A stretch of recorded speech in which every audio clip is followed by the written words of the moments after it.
जब से हमास ने इजरायली बंधकों की रिहाई पर रोक का ऐलान किया है, तब से पूरे मिडिल ईस्ट में इस बात को लेकर चिंता बढ़ गई है कि कहीं हमास के इस फैसले से ये युद्ध विराम समझौता टूट ना जाए।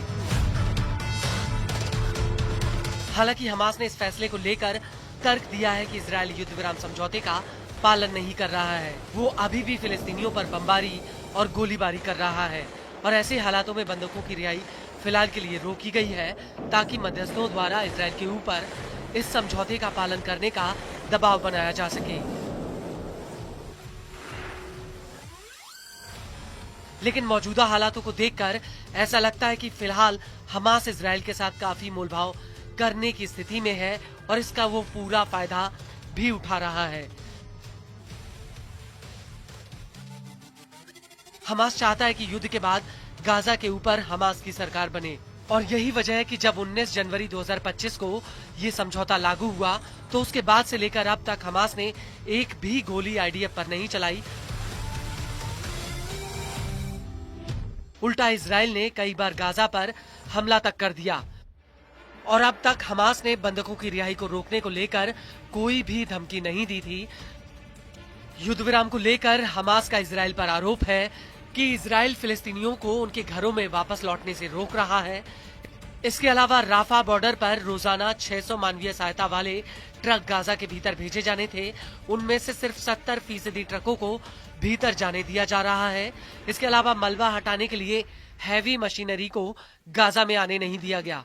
साथ ही आसमान से आईडीएफ फिलिस्तीनियों पर लगातार बमबारी कर रही है। इजरायल ने 60,000 हाउस टेंट और 2 लाख टेम्परेरी टेंट को गाजा में आने नहीं दिया। इसके अलावा इजरायल ने दोहा में हमास से बातचीत के लिए जो टीम भेजी थी उसमें काफी निचले लेवल के अधिकारी शामिल थे, जिससे नेतन्याहू ने दोहा में पहले चरण को आगे बढ़ाने के लिए कहा था। और इसी बीच अमेरिकी राष्ट्रपति डोनाल्ड ट्रंप ने गाजा टेकओवर की बात कर दी।